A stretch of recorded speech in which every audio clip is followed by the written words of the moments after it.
The four teams are set for the national semifinals, and I am happy to be joined once again by the former national champion head coach, Mick Haley. Your Texas Longhorns, they got through the tough Nebraska Huskers, and we've got the four teams. It's number 4, Wisconsin. I think it's the 5th year in a row that the 1 seed has advanced to the national semifinals. They'll match up with number 4, Texas, and on the other side, Kentucky makes their first ever national semifinal appearance up against a national champion in the Washington Huskies, a team that has eliminated them in 2 of the last 4 years. Where do you want to start, Mick? I mean, there's a lot of fun storylines. The regional finals were exciting. There were a pair of 5 setters. Washington, why don't we start there? They just continue to find their ground early in the matches and use their size to dominate late.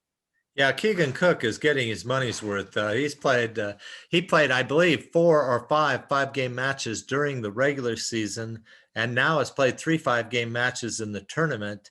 I think he's just planning on playing another 5-game match, but he'll have his work cut out for him against Kentucky. Washington is good. Their size is intimidating, and you don't realize the way they get over the net. They have a big wall up there. It takes some real patience to attack that. Meantime, they have a tendency to just play with the opponents, not put their foot on their neck and really go for the jugular. And that probably won't work with Kentucky. Kentucky is a scoring machine.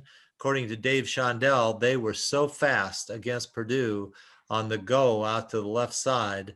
And they run the entire net. They stretch you out on defense. So he felt like Wisconsin maybe is the best team, not Wisconsin. Sorry, he felt Kentucky, like Kentucky is the best team out there. But I don't know about that. I watched Texas has gotten better. They switched their lineup back to the big lineup. They moved Skylar Fields to the left side. She responded with 18 kills one night, and I don't know how many the next night. She has been absolutely unstoppable. But the biggest thing is she can match up with Redke on the 1 foot with Wisconsin. And Wisconsin really lives off of Redke going off of 1 foot. So that's really the matchup. And then depending on how Haggerty gets lined up, if she gets lined up over the setter for Texas, that's bad news for Texas. But if Molly Phillips can be in front of Haggerty, then they've slowed down the high scoring machine of Wisconsin. Yeah, I think Wisconsin really needed that leadership later in the match, and Haggerty was the definition of leadership. Grace Loberg is always so consistent in serve receive, and that was the one thing that kind of doomed Florida there at the end. You know, the final point was very indicative when Caesar took it away from Thayer Hall, and then you expect someone who's had such a fantastic match. And, you know, I'm a Gator alum, so part of me was pulling for the Gators. Part of me wanted to see the Big Ten in there, and Kelly Sheffield and that crew has earned their spot in another national semifinal. You mentioned Texas. Nebraska, I don't know if they played their best match, but they were surely in it. And if Skylar Fields doesn't go 18-1-27, we could have a fantastic Wisconsin-Nebraska match coming up. But I'll tell you what, we talked about the keys to Texas's run, and the serving was phenomenal in the 3rd and 4th sets, Mick. Yeah, and Texas has to continue to do that because that allows them to double up on the opponents if they can't pass three passes to the net and get all of their hitters in the system. So I think Texas has got to use that. They do have some other weapons, though. They can come with a little bit better passing lineup if they bring Para in there. The freshman transfer just came in from Mexico as a freshman, and she played all spring. Then they went back with Skylar, moved her back to the left, and brought Molly Phillips back in, and she was anxious to get back in that lineup. Breon Butler, though, may be the key, and she's the person that's really kicked it up. If she can score and be a force with her hands over the net in the middle, Texas can definitely stay with Wisconsin, and it's going to be one of those epic games, I think. Yeah, as a fan, we want there to be a pair of 5 setters tonight, 7:00, Washington versus Kentucky. 3rd meeting in the last 5 NCAA tournaments. Last year it was down in Waco. What was it? 4 years ago, it was a second round sweep by Washington at home against the Wildcats. But Craig Skinner and Allie Stumler and the two Skinner sisters, and I got to see them firsthand. Purdue up 17-12 in the first set. Everything clicking for the Boilermakers. Marissa Hornung coming up with big digs against her childhood friend, Allie Stumler. And then that flip.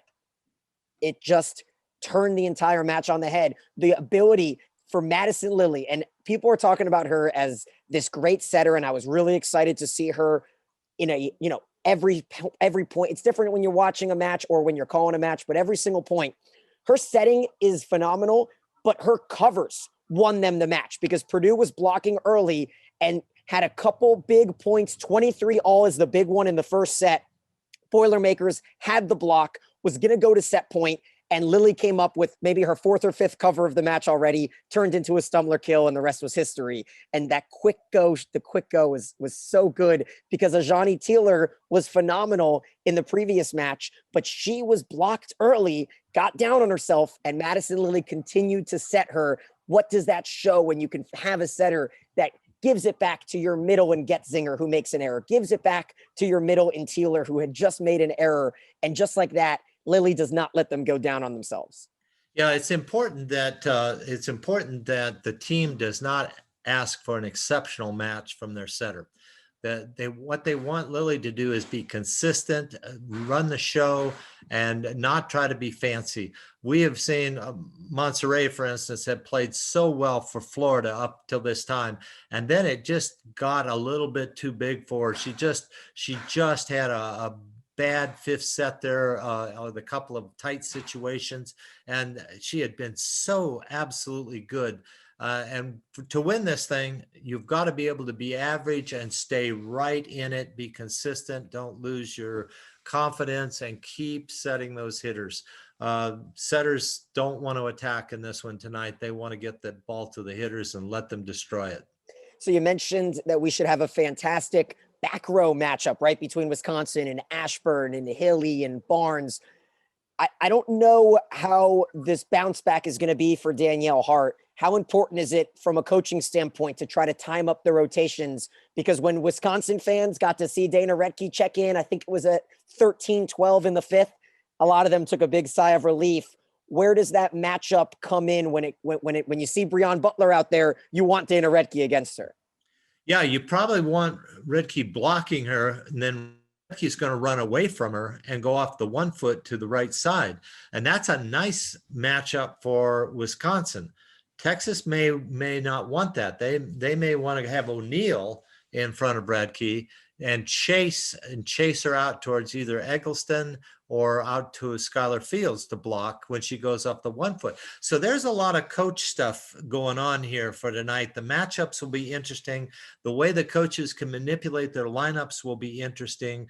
And the way that they handle serve receive, it's going to be back down to serve and serve receive game. And that's another thing that Dave Shondell said when we talked with him this morning. He said he thought Kentucky's serve receive was the best in the country. That would put them on par to be able to run that fast offense in a very average situation and do really well.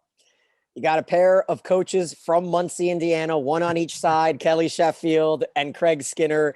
You know that it's going to come down to the serve receive when we're talking Muncie, Indiana. And I know Coach Shondell so well, but Kentucky's back row, two names that volleyball fans may not know, right? Lauren Tharp, she's been there a few years, kind of skirts under the radar, hidden by Gabby Curry's big name and big numbers and all of her liberos of the year. And then a freshman in Rhea Walker was so consistent against Purdue. The Boilermakers serve so well. And this season, they were, I think, third in the conference in aces total.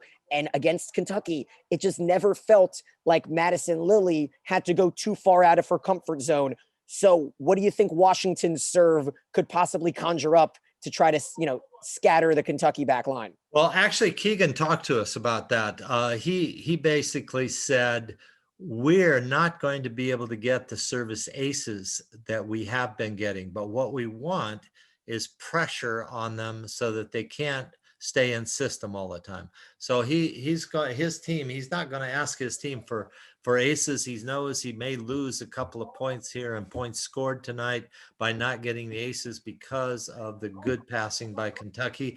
But he intends to continue to attack with the serve and try to get them as many double blocking situations as they can, because Kentucky is so fast. They get the three pass up there. They either have to option down on the go, or they have to front the middle hitter and hope they go one-on-one on the go. And that's why Kentucky has scored 19.1 points per set all year long, the most of any team in the country. Nobody else has been in the 19s. There are some 18s. Even Louisville had scored 18.8 points per set, but Kentucky has been the highest point scorer, and they've given the least amount of points by error. So those two things are in Kentucky's favor. Now we'll see about the matchups and all the other little intangible things that usually cause you to win or lose. Yeah, that's a great stat. I mean, LMA Powell had those three aces. I think a couple other players for Washington had a pair of aces. And of course, you've got the story of the regional semifinals in Maria Bogomolova, who had that incredible 7-0 run. She served to start the fifth set against Pittsburgh. I don't know, you feel like Kentucky, a team that has all this pressure. The 2 seed hasn't been to the Final Four in the last few seasons. Now you've got them in, first time ever. Where will those jitters factor in? Because early it was Teeler. She was showing a little bit. The middles were getting dominated by Purdue. And a lot of fans are going to look at that third set and say, oh, Kentucky smoked the Boilermakers. It was an embarrassing performance. But, you talk to Coach Shondell, volleyball fans watch the match, 23 all in the first, I think 19 or 20 all in the second. And then the points and the big play, Stumler, I want to say it was 19-18 in the second. She made that incredible dig on a great tip, gets up immediately, fires from the left hip. And I don't know. I don't know what's going to happen. My gut tells me that we're going to get a 1 versus 2. That's just kind of where I'm feeling in this, right? A Muncie versus Muncie connection. What, the way that you're sounding, maybe you sound like maybe Texas versus Washington and you're on the other side of things. Well, I think this is one of those times that all 4 teams, 3 of the 4 teams are exceptionally good blockers. 2 of the teams are exceptionally good in serve receive. The defenses are superior on all 3 of the 4 teams. This is going to be an amazing final. Like I said, it's going to be who comes in, who's focused, who can enjoy the moment here, play free, and do their thing. And then we'll see how it works out. I mean, everybody knows what Texas is going to do. They know what Wisconsin's going to try to do. We know what Washington does, and we pretty much know what Kentucky does. So now it's a matter of them trying to get their lineups in the matchup positions that allow them to score the most points and defend the best. And wow, I don't think you can get 2 better matches. And boy, tonight will be fun. I'm excited. I'm happy that Paul Sunderland is going to be on site, because some of these remote broadcasts, from a broadcaster, the streams go out and this and that. So I'm excited. He's a fantastic broadcaster. I cannot wait to see them paired up again. I got some fun facts for you guys. At Cheese Trader 1 on Twitter did some great research. Since 2008, the 1 seed has been to 9 Final Fours and won it 3 times. The 2 seed has been to 7 Final Fours and won it once. The 4 seed has been to 6 Final Fours and won it twice. And the 6 seed has been to 1 Final Four and won it that one time. Let me ask you this question. When it comes down to the experience, when you get to that big stage, and it's weird because you're not changing venues this year. So you're not going from, Minnesota's home court on a regional final to, the convention center for a championship. Where does the nerve sit for you in the difference of stages between the regional final and the national semifinal? Well, I can only tell you from experience. In 1988, I took my team, the Texas Longhorns, to Minneapolis, and I had to face in the semifinals a UCLA team that was undefeated, and we beat them 3-0. And in the finals, we had to face a Hawaii team that had only lost 1 match, and that was to UCLA. And we beat them 3-0. And if you'd have told me my team was going to do that, I would have said, you're crazy. We're hoping to get this into a fifth and see if we can win. But if you can keep your team loose and they enjoy the minute and they come in and they play free, they have a chance to win, and they have a chance to win big. And if both teams are free, then you just get the exceptional match of the year. But it's not that easy to do, and teams have to not make it too big. They have to just say, wow, here we are. We're going to have a chance to play this match. Let's play as well as we can together and enjoy it. And how excited must the Kentucky players be that they don't have to wait? They're not the second match for the third round in a row where, Kentucky and Western Kentucky had to wait for an hour and a half for an 11 o'clock p.m. Eastern time start in the regional semis. Then Purdue and Western, and I was chugging my coffee ready for the late one, but they'll start at 7 o'clock tonight. The ones that will have to wait, because there is just, what are the odds that they finish in an hour and 15 minutes? I don't know who does the scheduling, but it's set for 7 and 9 Eastern time. You might as well just pencil in maybe like a 10 o'clock or 10:30 Eastern time start for the second match between Wisconsin and Texas, but they're going to have to wait. Does that waiting, do anything different, or is it yeah. is it one of those things? Let me tell you, in 2004, we were trying to three-peat for USC, and we were sent to Long Beach for the Final Four, and we were supposed to play Minnesota.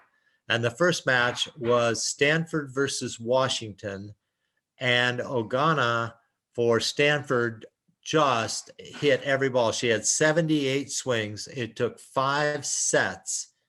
And by the time it was over, it was 10 o'clock. We had warmed up 3 times. We had walked from the warm-up area to the main Long Beach Arena in the Pyramid, walked back that many times. We were worn out from warming up. And I don't want to use that as an excuse, but it was just draining to go through that. And we did not play well, and Minnesota did play well, and they were able to go on and play Stanford in the finals. But that is one of the hardest things to manage as a coach and as a team. So you really have to have your iPads in there. You have to have your music. You have to, and you can't say, oh, it's 25-24. We got to warm up quick. And then the wrong team wins, and then they go play another game. And so you don't want to be late getting ready to warm up. So it goes like this in the locker room, and it's just so difficult. So you're right. It's a very difficult thing to manage, and some people do it really well. And if you haven't experienced it, good luck. So here's a couple more fun facts for you to wrap it up. 8 of the last 12 champions have come from the 1 versus 4 matchup side of the bracket. So a hat tip over to the Wisconsin or the Texas fans listening. And this one is the 40th Final Four, and this is from Ed Strong over at NCAA Volleyball Scores. 40th Final Four, but the freshest faces we've seen in a while.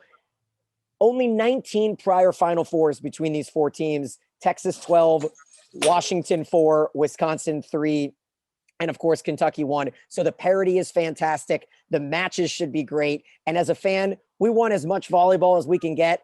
I am not having to wait for a broadcast in the second match. I wanted that Wisconsin-Florida match to be finished as fast as possible. But of course, they had to go 5. I don't want to ask predictions for you, but who are 4 major X factors in tonight's match that are not named, Dana Retke and Eggleston or Fields? Who are some players that we mentioned today that might actually be the difference in tonight's matches? Well, that's a hard one, but the freshman outside for Washington is one that's a big game player, and help me with her name. I want to say, give me a second. I'm going to have to look that one up because she was the one that took like 67 swings in the regional. Is that what we were talking about? And she could be somebody we haven't talked about that really would go off. You have to give her a real good look. She's one that nobody talks about, but I think has really made Keegan's team coming in there and starting on the left front. And I don't think she started right away. I think he changed and took. It's Maddie Ensley. Yeah, Ensley for sure. Maddie Ensley from San Diego was a really good player and a really good leader in club, and she is doing the same thing as a freshman for Washington. And then the Washington libero, was starting as the left side hitter, and then Yep. she went to libero, and that really kind of put that Washington team together. So that's one thing to watch. I think you want to watch O'Neal for Texas. For some reason, all at once, the stars have aligned because the kid elevates. She's scoring like mad off of 1 foot. She's over the net with both hands. She's had the ability to do this, but hasn't played like this all year. And she has really added to the Texas arsenal, both offensively and defensively. And she's always been a really good server. So that's another person there to watch. Yep, 7 blocks too. That was going to be my pick for Tech. That's a good yeah. choice. Yeah, and then Wisconsin is a mystery because they always find somebody that steps up. Yeah, I like Demps. I think if they need her, she's got that Charlie's Angels 1960s, 70s hair vibe. The two of them, Devin Robinson and Jay Demps, can make a sitcom together with their personalities and their power. I like her, but yeah, you're right. Flip a coin. It could be Izzy Ashburn tonight that has the standout with 3-4 aces. Who knows? Sure. And then for Kentucky, don't have a clue who will step up, but Skinner has a way of putting a person in there at any time, and they seem to feel comfortable and get after it. Both Skinners. I was going to say, if you say Skinner is your X factor, you've got like a 40% chance that she's going to have a big one. But I was thinking maybe the older one might step up because with all the attention on Maddie, Avery might just go off. So you want to be careful about that. Perfect. Yeah, she was definitely the X factor against Purdue because when the going got a little tough in that match, Avery stepped up in serve receive and put perfect passes into the platform of Madison Lilly. Mick, thank you so much for joining me. Cannot wait to watch the action tonight. Me either, Dan. Thank you for having me on. He's Mick Haley. I'm Daniel Gillman. 7 o'clock Eastern time for this championship setup. It's the semifinals. Washington, Kentucky, followed by Wisconsin and Texas. Suit up. It's going to be a great one from Omaha.